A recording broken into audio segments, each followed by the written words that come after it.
What's up, everyone, and welcome back to HBCU Game Day. I am Symone Stanley, live from our Atlanta studios, and I am joined by two of the best voices in SIAC football. We have Sylvester Williams in the pink, and our guy Jamie Walker holding it down in the middle.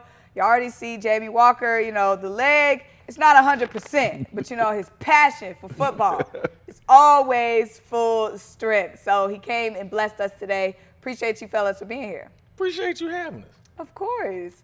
You know I'm glad to be here. This is what I've been waiting on. Right. So let's go ahead without further ado and get into it. So first thing we're going to do to kick off this show is see where Sly and Jamie thinks these SIA teams currently stand, with kickoff being next weekend. Next weekend, week zero. Week zero for SIAC football next weekend. So we are going to do something fun, something new, and we are going to categorize each of these SIAC football teams. So we have 4 predetermined categories. I'm going to name off the teams, and Sly and Jamie are going to throw them in the bucket. So, of course, we're going to have the contenders. So these are teams that they believe can make it to the SIAC championship, win the championship there. Then we are going to have something to prove. So these are the teams and the programs that have the talent, they have the coaching, they have the resources, but maybe in the past few years they just haven't been able to put it all together and really meet expectations. So these teams have something to prove this season. Next category, we have the unknowns. We don't know what to expect from these teams. Maybe it's new coaches, maybe it's a roster turnover, but we don't know what we're going to get. We're not counting them out. But we're also not going to say they're going to be competing for anything in December. We don't know what we're going to get for them. And then lastly, my favorite category, because I got to name it, is let's get it popping. These are teams we don't talk about a lot, you know, for different reasons, which we're going to discuss. But let's get it popping, y'all. This is the year we want y'all to make some noise because we want to talk about y'all. We want to cover y'all more, but y'all got to give us something to talk about. So let's get it popping this year. But in the spirit of let's get it popping, let's get the segment popping, okay? All right. So we're going to list off each team. Y'all going to put them in one of the 4 categories. So let's go ahead and start with, I don't want to start with the obvious, Benedict College. Ooh. Benedict, I think I think they're on the edge of that contender and whatever the next category. Something to prove. I think Benedict will have the best defense in the conference coming up. They got to transfer in from Miles. They got Cam Williams to transfer in from Miles. They have 2 of the best linebackers in the conference. And a defensive lineman. I can't pronounce the defensive lineman's name. Nwokocha. No, I'll let you have it. I'll let you have it. But the linebacker they have is a preseason defensive player of the year. So I think on defense, Benedict will be the best defensive team in the conference. Now on the other side of the ball, they got a new quarterback. They got the kid came in from Johnson C. Smith. Passed for 2,000 yards at Johnson C. Smith. Should have been a starting quarterback at Johnson C. Smith next year, but you got Kevin Durham decided to go to Johnson C. Smith, and Kevin Durham can move somebody out of position. So now he's at Benedict. Should be interesting. How will he work at Benedict? How will everything work over there? I'll tell you what. Oh, go ahead. So is it something to prove or contender? Because we're not doing 2 categories, Sly. I am going to say they are a contender because I'm a defensive guy. And I think anytime you have a strong defense, your offense can get lucky and help you out a little bit. Okay, all right. Wow. Well, let me keep track. Go ahead, Jamie. I would say something to prove as well, only because the second year in Coach Ron Dickinson's regime, he said and stated that he did not have his full offensive complement in last year. Mm-hmm. But they still did pretty well. They were in a lot of ball games they probably shouldn't have been. And he wanted to implement that entire West Florida system into Benedict's arsenal. They're bringing in Darius Ocean from John C. Smith, but they already had a couple of quarterbacks on the roster that kind of rounded into shape. You got the likes of Trey Simmons. We'll see if he's still on the roster because, again, when you're talking about Division II football, you don't know until you know. But when you're talking about him and then Jackson Jensen that was there before he got hurt, was able to throw the ball all around the yard. So we'll see who kind of takes the reins. Darius Ocean, of course, with him transferring in, probably they had some conversations. So I think we'll see how the offense goes. As far as defense, Tymetrius Patterson, you talked about him already. And the likes of Nwokocha as well. They have a defense that continues the legacy of past coaches. When you were talking about a Benedict defense that was steady, that can rush the passer, that can do everything you want to do, they'll be interesting. They'll be interesting going in. So where are you putting them? Oh, wow. Something to prove. Something to prove. Okay. So let's mix it up. Let's get spicy. Miles College, the defending SIAC champs, went on to the playoffs, snagged a win there. Returning quarterback, but the coach is now at Alabama A&M. Sam Shade does move up to Division I football. Where do y'all put Miles College? Miles, I'm going to put Miles on that third level. I'm going to put Miles on that third level. Unknown. And the reason they're unknown, because as soon as the season was over, as soon as they lost to Valdosta State, that transfer portal lit up.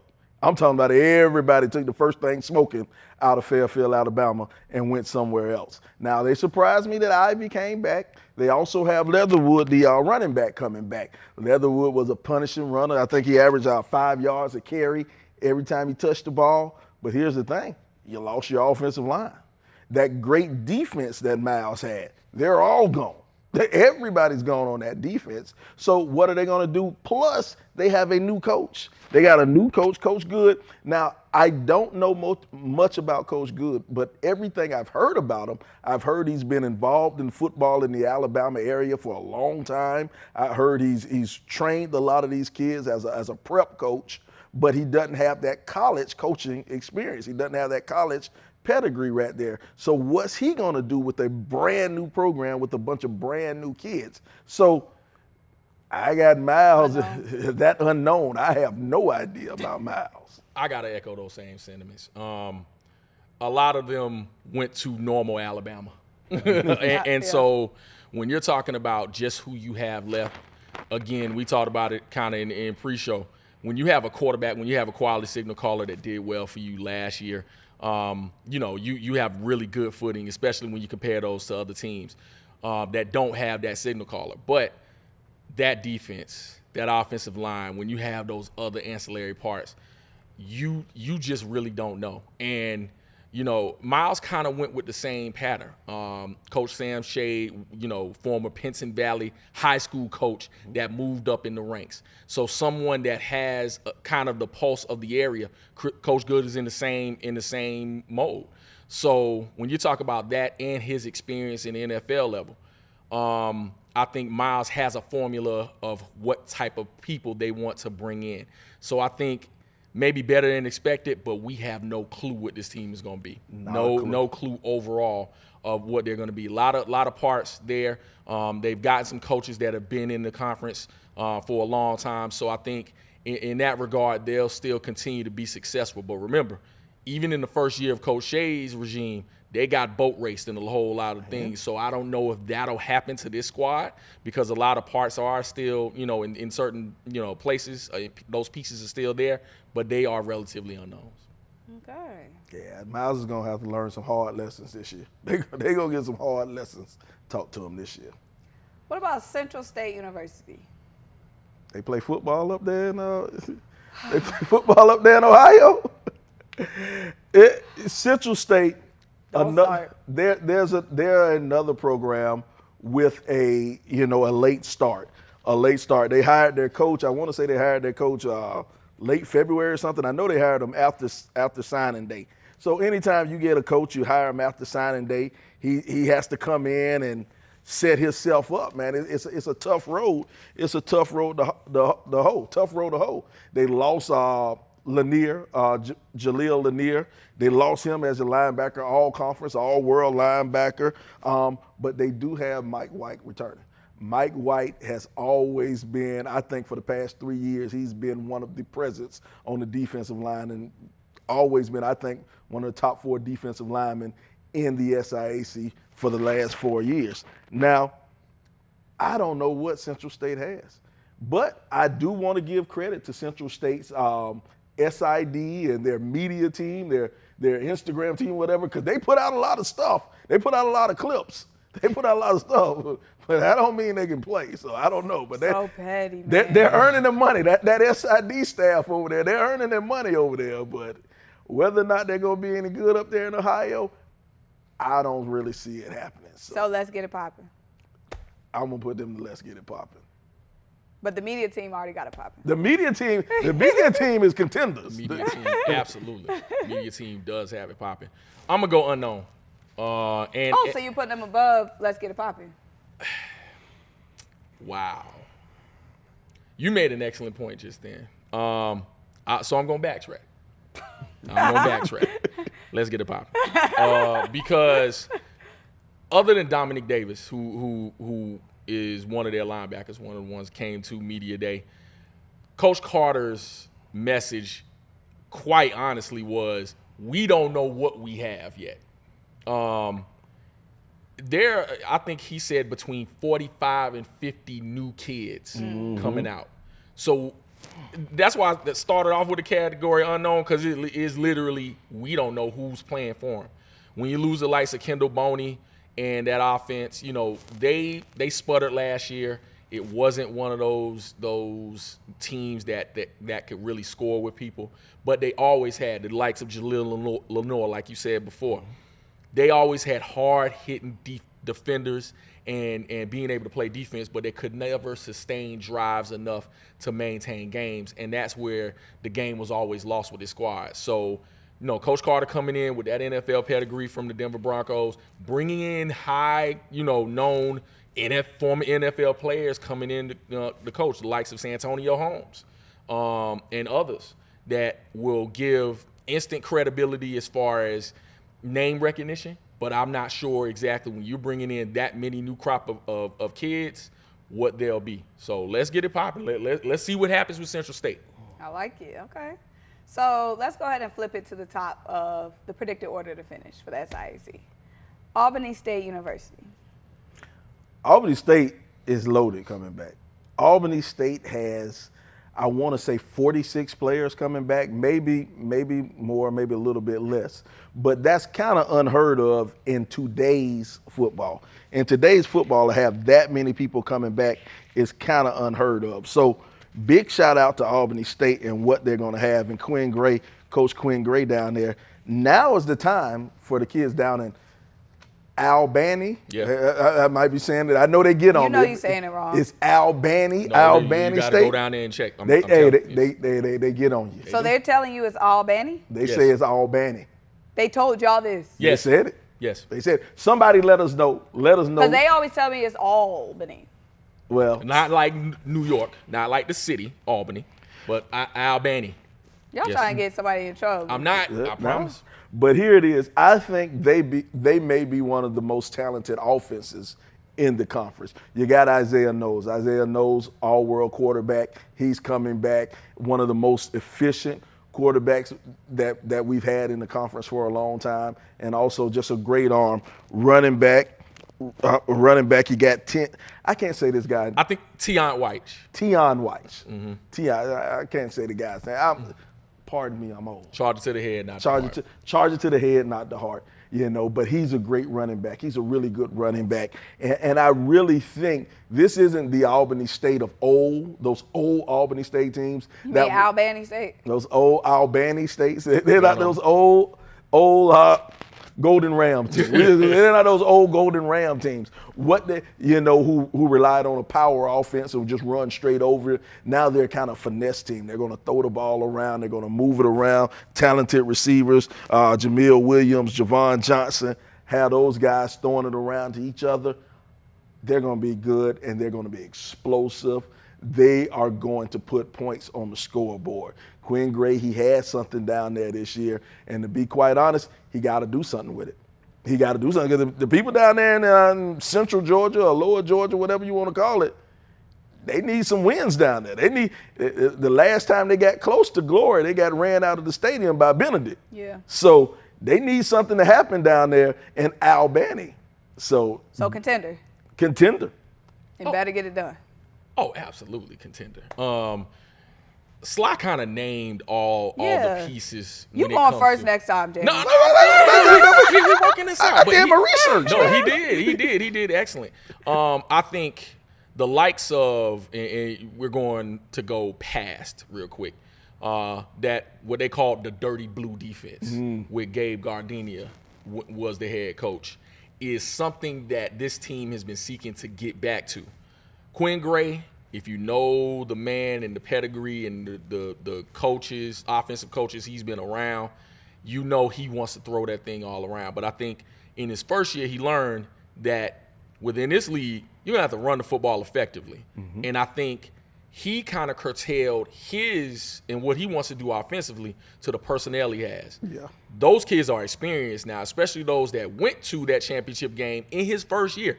Again, Albany State was able to get into that championship game by the pieces of, and give credit to Commissioner Anthony Holloman again, to cutting out those divisions. Yes. And you could see you had to play all the way up until the last week, and Albany State was able to get into the championship game.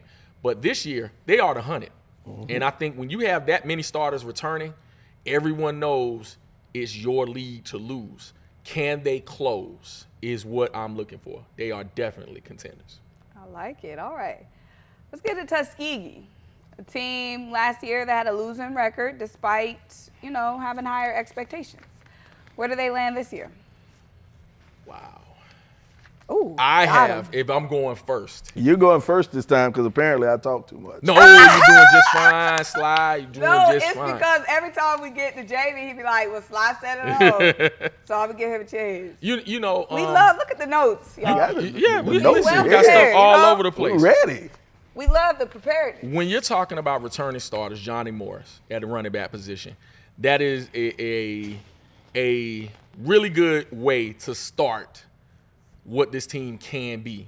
I think Tuskegee's problem has been over the last few years, especially under the Aaron James regime, is that they can't close.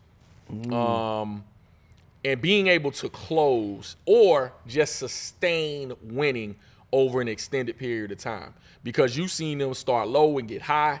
Some of them start high and get low. Sustained excellence to be able to get into the championship game is what you're looking for out of Tuskegee. I think they bring back a bevy of starters on the defensive end.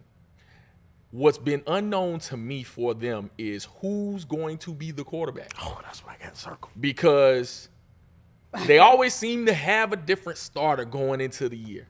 And so when it comes to who's going to take the reins this year, the interesting question is, can that offensive continuity continue to have this team elevate? Because they have all the potential in the world. It's just a matter of sustaining excellence throughout the entire season.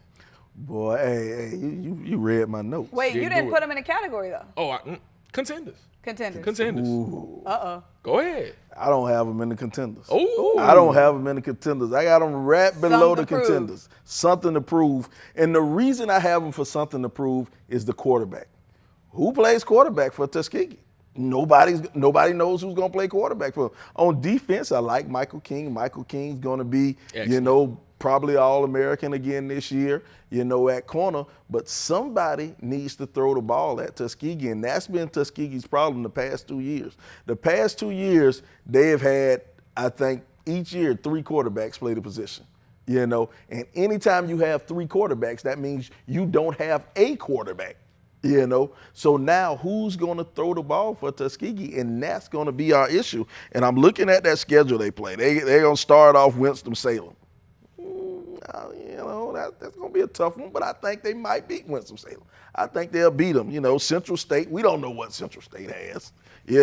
Jackson State, of course they're going to lose to Jackson State. I hate to say it like that, but of course. But then they play Benedict, Fort Valley, and Morehouse.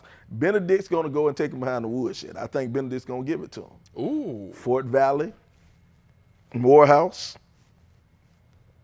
they'll win that. Albany State, they'll lose to Albany State. Allen is going to give them some problems. Miles, we don't know what Miles has. And then Alabama State at the end of the year. But, who cares about Alabama State at the end of the year? But basically what I'm saying is what I see right now, I think they're going to have 3 to 4 losses in the SIAC. And that means you're not playing in the conference championship. You are not playing in the conference championship going 4-4 or even 5-3. You're not playing in the conference championship this year. So I put them on that something to prove level. Okay. I think you might have convinced me, sir. So you switching? I think you might have convinced me. I'm not going to switch. I'm going to stick with my pick. But you make some excellent points on that. Man, especially looking at that schedule. I do this, man. This is what I do. You do, sir. Man. You got all them notes. So I got you got the to be able to notes, convince somebody with all that paperwork. I got the notes. I've been in the office scribbling, watching film. All right, let's go to Lane College.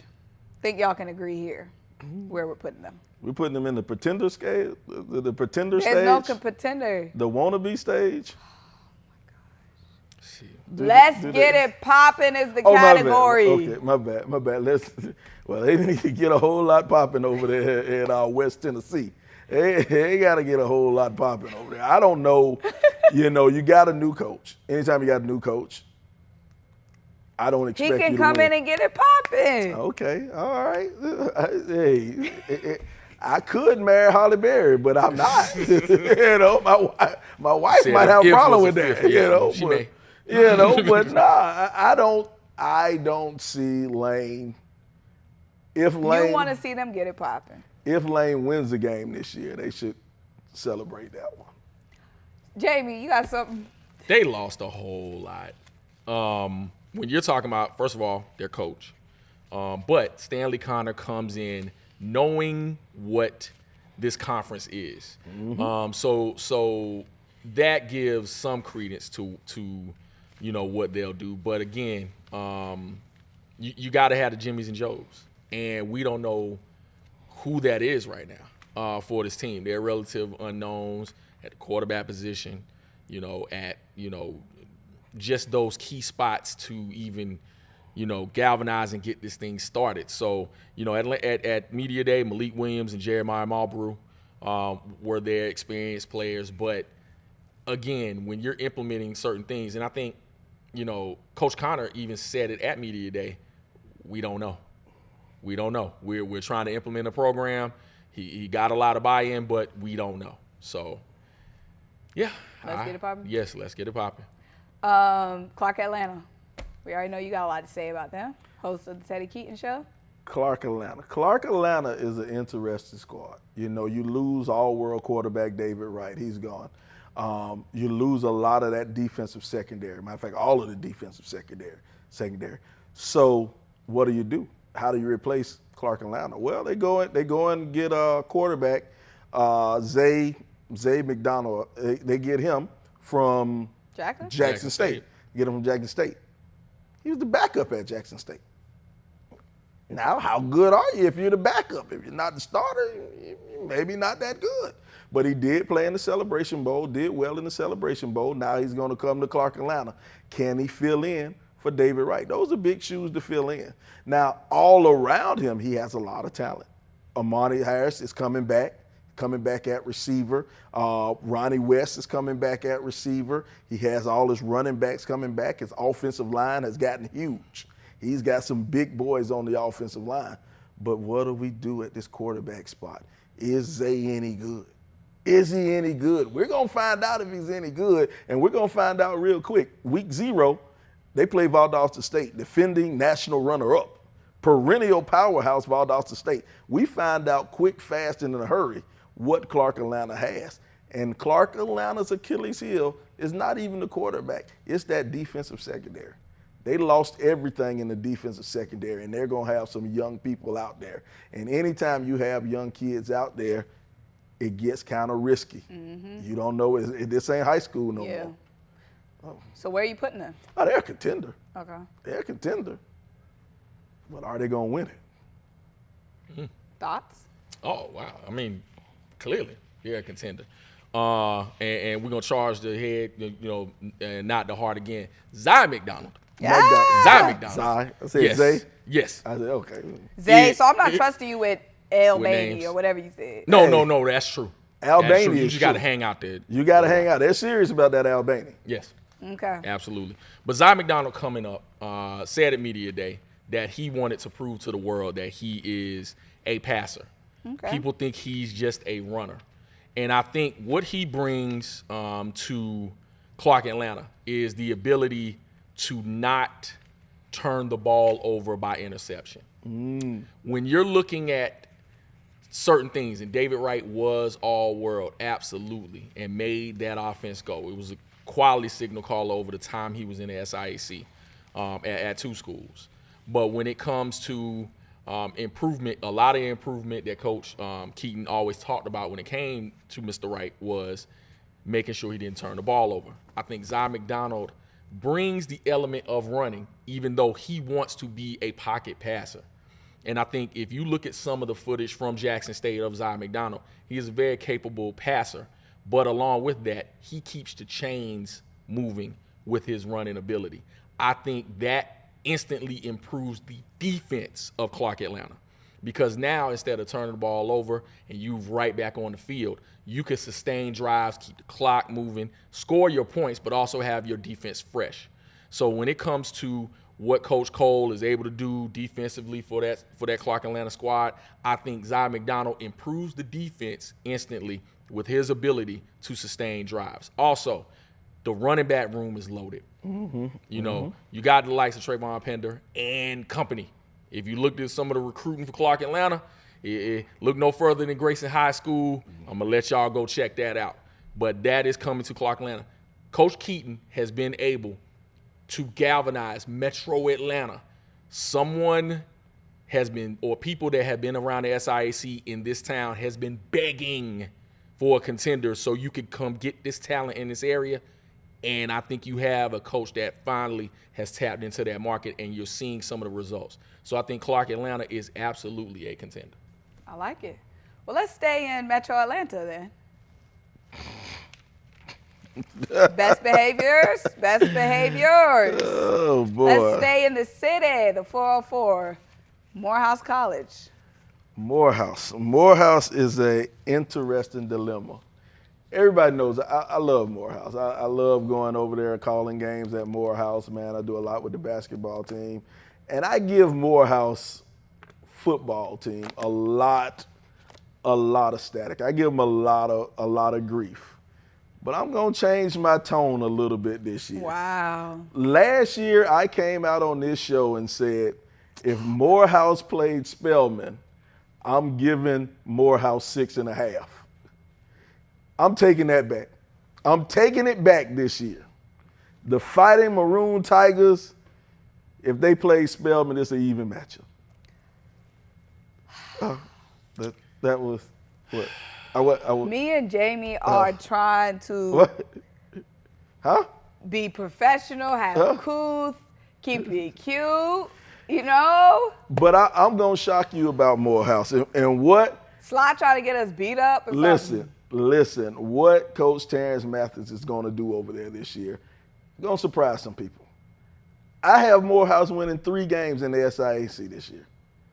3 games in the SIAC. And for anybody who's watched Morehouse football, that is a monumental improvement for everything Morehouse has ever done. I think that they are working with something. I think Coach Mathis has a plan in place. I think he's working. I think Coach Mathis is going to get them where they need to be, but I don't think it's this year. I don't think it's this year. They play a tough schedule. They play John C. Smith. That's going to be a tough matchup against John C. Smith. They play Howard. They're going to lose to Howard. Then they play Kentucky State, Edward Waters, Tuskegee. That is an interesting stretch right there. That's going to be an interesting stretch. But then they play Central State, Lane, Savannah State, Allen, and end the year at Clark. I think they can find 3 wins in there. I think they can find 3 wins in the SIAC, and I think they can go 3-5 in the SIAC. So I think that's a big step for Morehouse. Yeah. They're not in the basement anymore. They're not the let's get it popping. So they're unknown. I know what they are. They're so not where that you put good. them? You put but them I think that unknown is qualifies for let's get it popping because you're like you see the potential, so that's like let's get it popping. And I think that may be an insult to Morehouse to play let's get it popping this year. Oh, that's tough, man. So you want to put them in? Based on your credentials, because they have again, to be. Let's Get It Poppin' is a category of teams that we don't usually talk about because they're usually not popping. But this is the year y'all should, I think give us something to talk about. they're gonna give you something to talk about this year. Okay. I think they're gonna give you something. And I'm proud of you. And this is growth for me. Yes, it is. This is. I didn't take a dig at Morehouse. Yeah, this year. you took a big scoop. Okay, well, I'm getting better. I'm getting better. You are. I'm proud of you, sir. Thank you. I'm proud of you. Thank you. I think with the Morehouse behind your head. Yeah, Can we see a shot? Yeah, that is. But I think you're right. I think they do take a step forward. Coach Mathis wants to implement a full program. And I think when you're talking about the last couple of years, coaching changes, all the things that people want to implement, all of those things, I think last year was a year of growth and just seeing what you have. This year, you got Miles Scott coming back at the quarterback position. And you saw flashes of him. I think he takes that next step up. But I think at Media Day, it was interesting to see that, and you had Sean Johnson playing linebacker, Donovan Logan, wide receiver. The biggest names or additions that they said happened was with the staff. You have Richard Moncrief that has come in, along with Kevin Porter, former head coach at both Fort Valley and Central State, that has come in and really has shown this staff, because you got to understand, Coach Mathis wasn't on the collegiate ranks. And although they had, the likes of Bob Whitfield coaching the offensive line from the pros, it wasn't anyone or too many people affiliated with the conference. You got some experience there. And so I think from the player standpoint, mentioning them as people to look out for as far as improving this team says a lot. We'll see what happens, but they've been pleased so far as what's going on from top to bottom. We'll see if that's changed the team. So category is? Let's Get It Poppin'. Let's Get It Poppin'. Yeah. Still a bottom feeder. See, man, all that improvement. Just... 1 step forward, 5 steps back. Let's keep it moving. How about that? Let's stay in Georgia. Savannah State University, the Tigers. Shaking your head, Jamie. He's speechless. I'm somewhere in between contender and... Something to prove? Yes, because I'm going to say something to prove. Savannah State gets in these windows where they either start off winning, kind of similar to Tuskegee, where they start off winning and then falter at the end, or start off losing and then get hot at the end and are right on the outside in as far as getting to the championship game or just being right there. Under this I think 4th year of head coach Aaron Kelton, you're talking about a team that has a lot of experience coming back. Jaden Adams, moving from the quarterback position to the wide receiver position, is right there. Brings a lot of experience to this squad, but I think they bring back so many players that you almost want to put them on a contending scale. But them being able to close, I'm telling you, the story kind of goes just like Tuskegee in certain instances, where you just want to see if they are able to finish. And if they're able to finish, they're going to scare some folks. I think, and not just scare, I think they now have the confidence, the pedigree to be able to win this thing. They just have to have the ball bounce, their way, and have some luck on their side, because, again, you got Albany State right there. You got Clark Atlanta right there.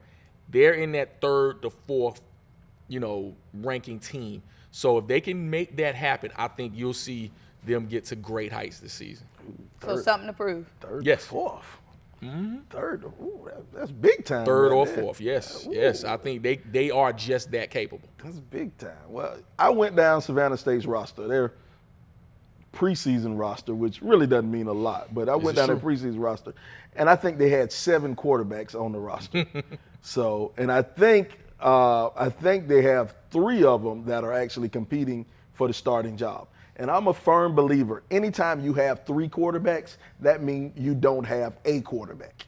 And that is the issue with Savannah State. Savannah State, what Coach Kelton does on defense, they're always there.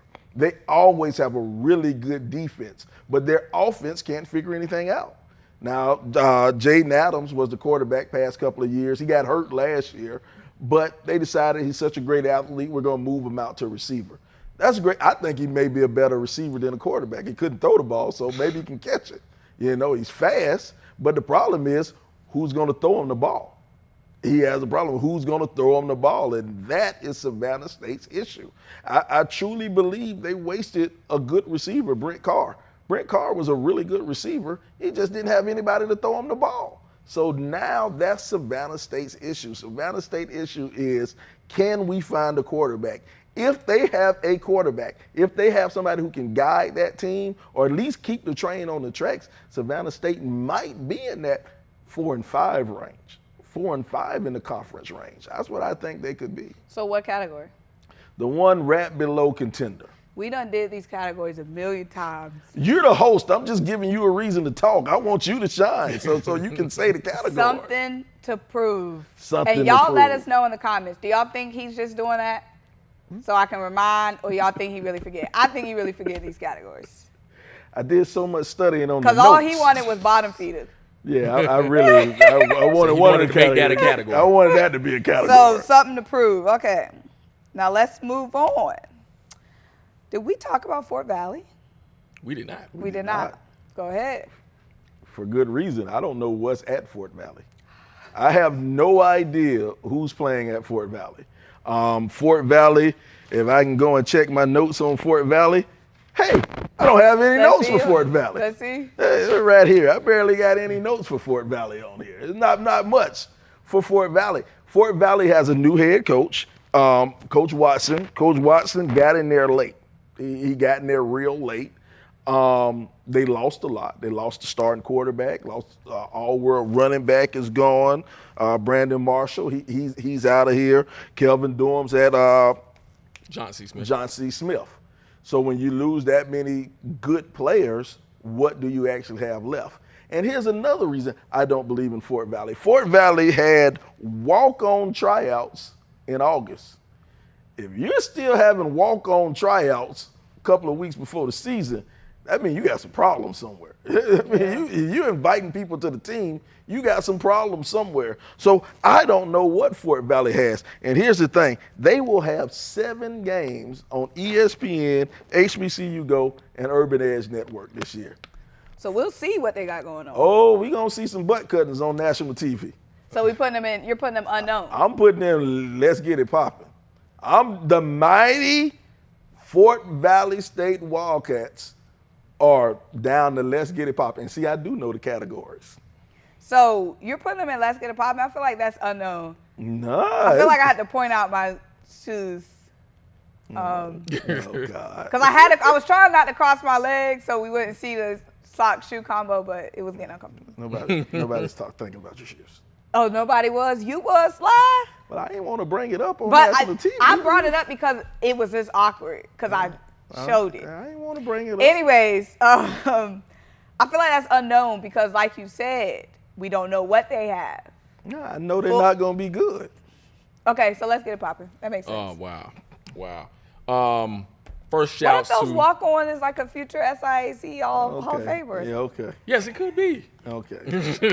Yeah. First of all, shouts to Coach Marlon Watson, coming in from Prairie View. Mm-hmm. Experienced coach. I think ultimately it was a good hire, but he did get in late. Very late. And I think although he hit the ground running, you have a lot to be desired. You have the likes, losing the likes of Malik Hart, who's at South Carolina State. You have the likes of Tim Alderman, who's at North Carolina A&T, and a couple others that have, followed Coach Sean Gibbs up to Greensboro. So I think when you're talking about what's left, you have Darnell Stevens at defensive back position, and right now you have a lot of unknowns. What he says he wants to do is establish culture, and I won't take that as coach speak per se. But I think being hired so late, everything has happened late. We don't know what this team is going to be ultimately. Losing, someone like Kelvin Durham, is hard because unlike Miles that has Cameron Ivory coming back despite a coaching change, we don't know who's going to be the signal caller here. So I think what they're going to have to concentrate on really is defense and special teams. Coach Watson is a special teams, guy. They're going to have to win some games, smoke and mirrors, because we don't know exactly what this squad is going to be going forward. So right now, unknown.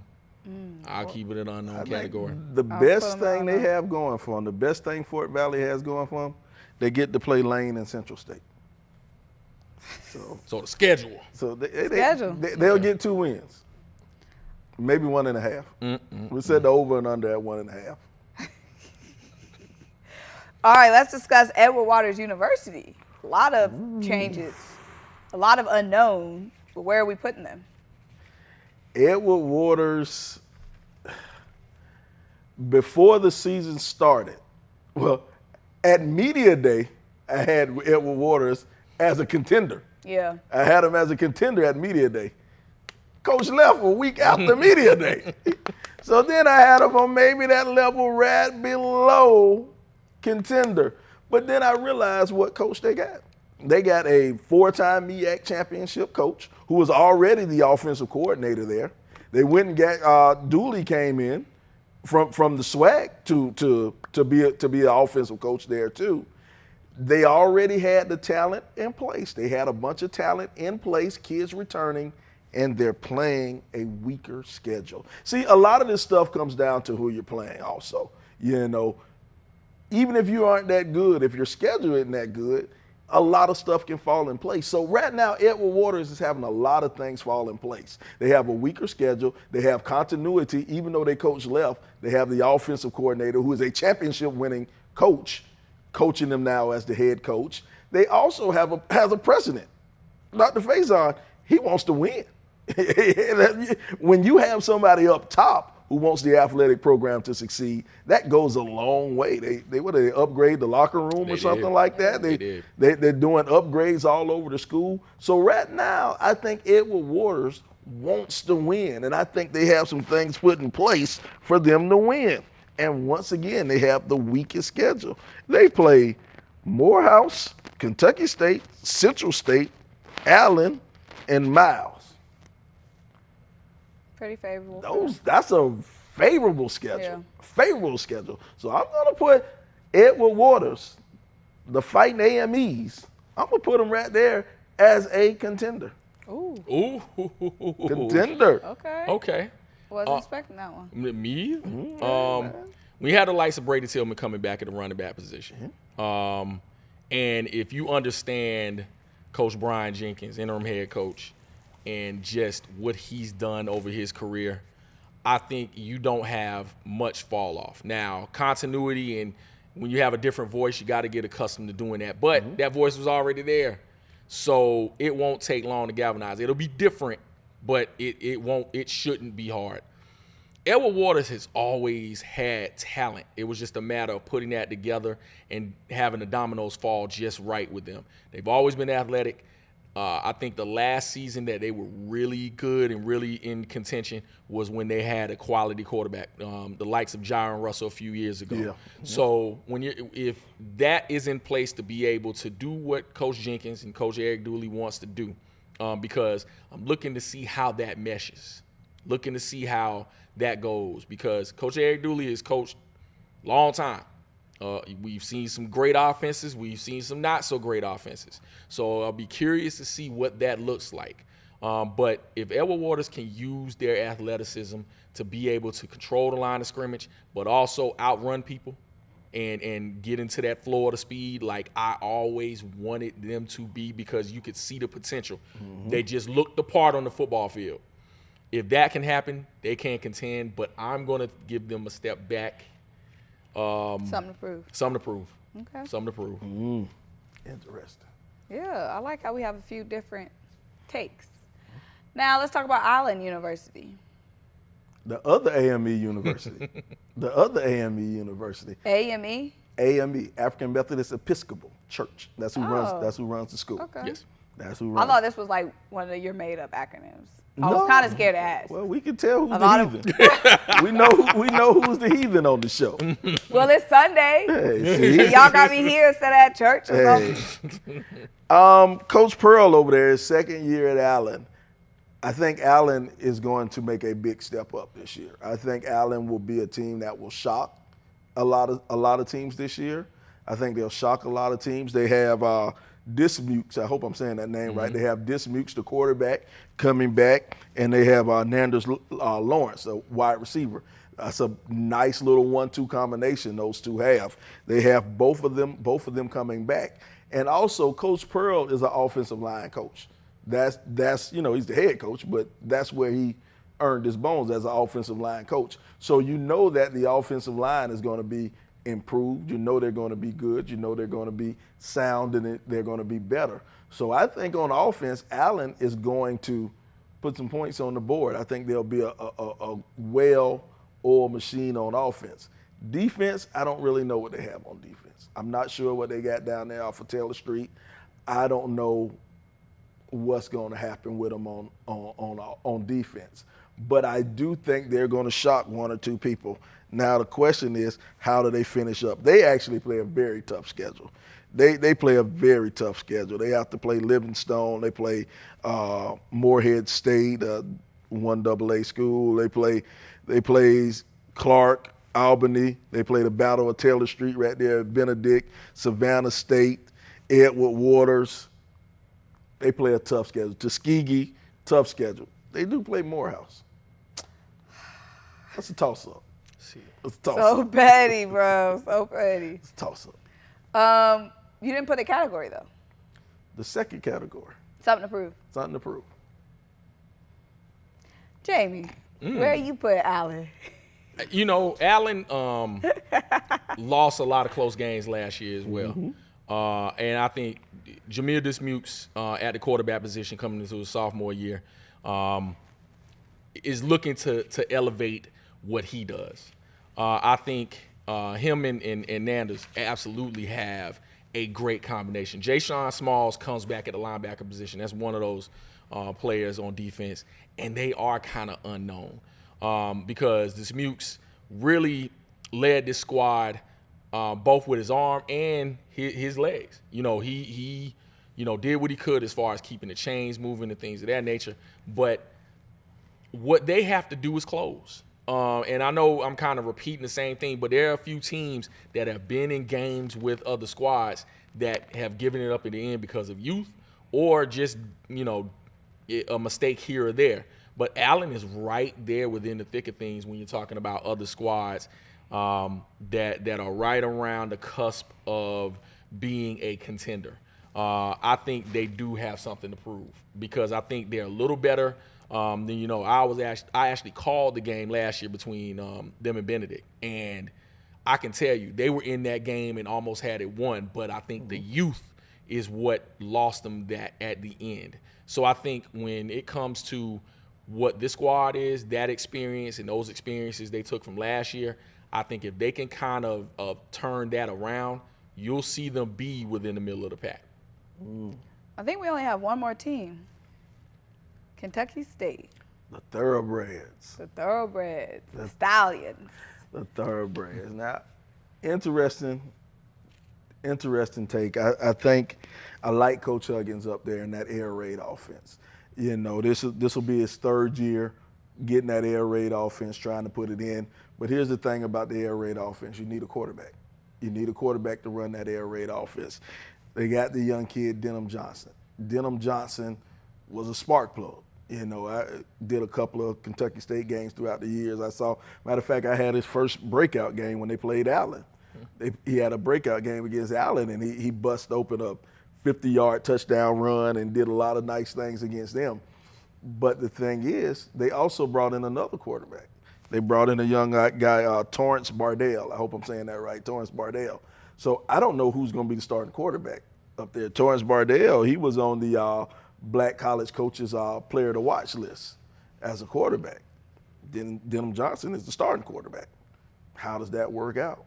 And I think Kentucky State, I think this is the year they should get over the hump. I think you had 3 years to put in that air raid offense. You had 3 years to try to get the athletes in that you need to get in to work it. So this is the year that they will have to do something. They got to poop or get off the pot. So something to prove. Something to prove. Yeah. Yeah, I'll keep that in the same category. I think Coach Huggins has done a great job because you have to understand, anybody that knows football, the transition that they made from an option-oriented offense to what he was doing is literally, the polar opposite on the spectrum. But when it comes to what he's been able to do, he has done a good job in bringing in athletes. Got to give a shout out to Jaden Hale playing that wide receiver position, who felt slighted at SIAC Media Days because he wasn't one of those names mentioned, but he has done a phenomenal job in his career at Kentucky State.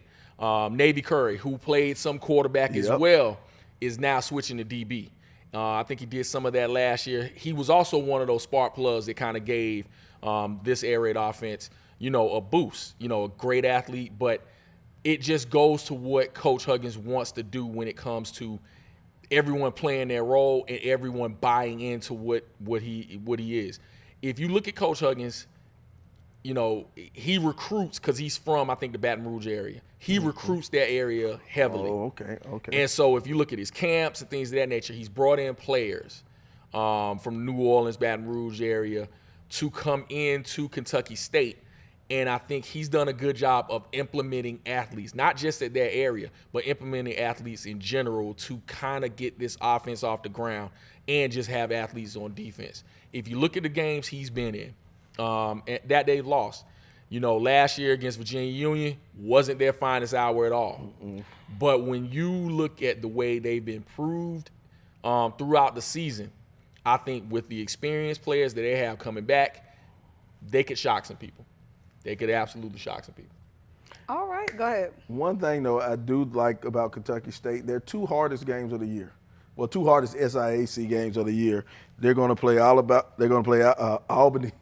Albany State and Clark Atlanta. They play both of them at home. They play both of them at home, and they play Clark Atlanta coming off a bye. So those are your two toughest opponents you play in the SIAC, and you got them at your home. And the hidden advantage that Kentucky State and Central State have, they're so far away from everybody. So you have to make these 8-9 hour bus rides to get there, maybe even longer. I think to Frankfurt from Atlanta is 9 hours maybe. Albany's got to be 10 or 11. So you got to make these long bus rides to get there. So that's kind of a hidden home court advantage, a home field advantage they'll have.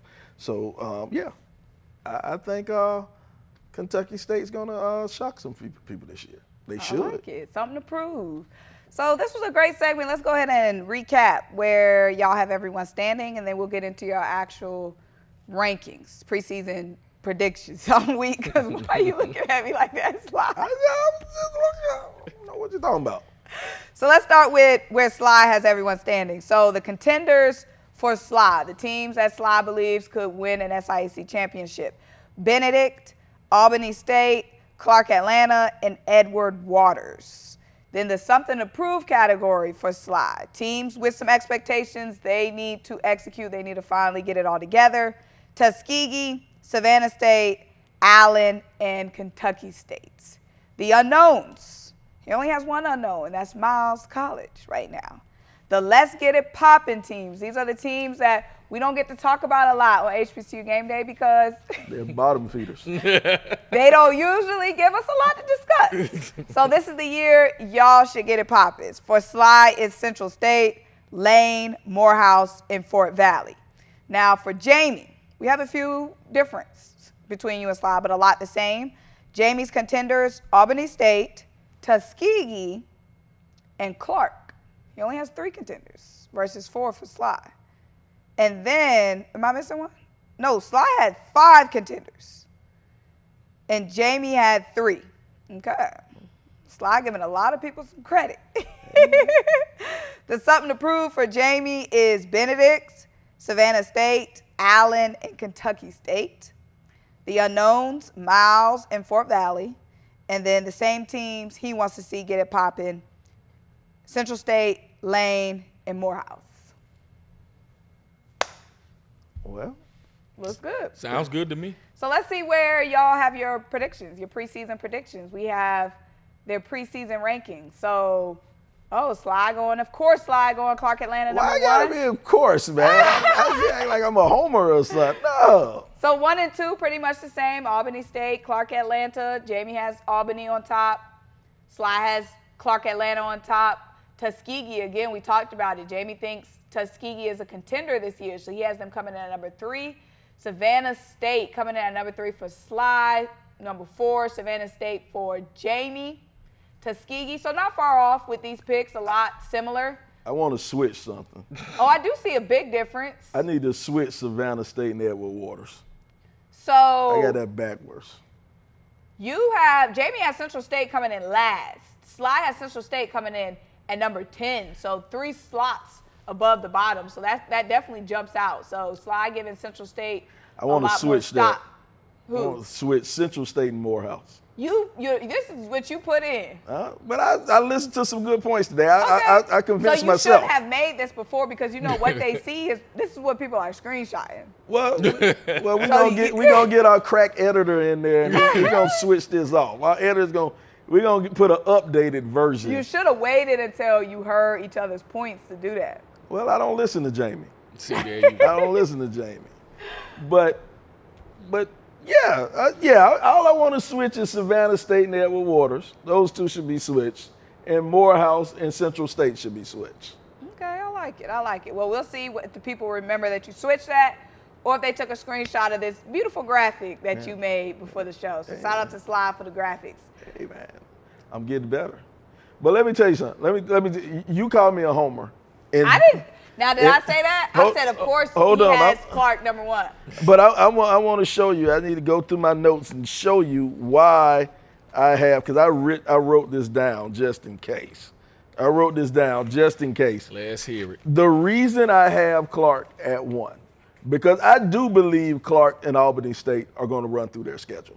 I believe both of them will go undefeated through their SIAC schedule. But the reason I have Clark with a slight advantage, and I'm talking about a slight, minuscule advantage over Albany State, is because they play on October 11th.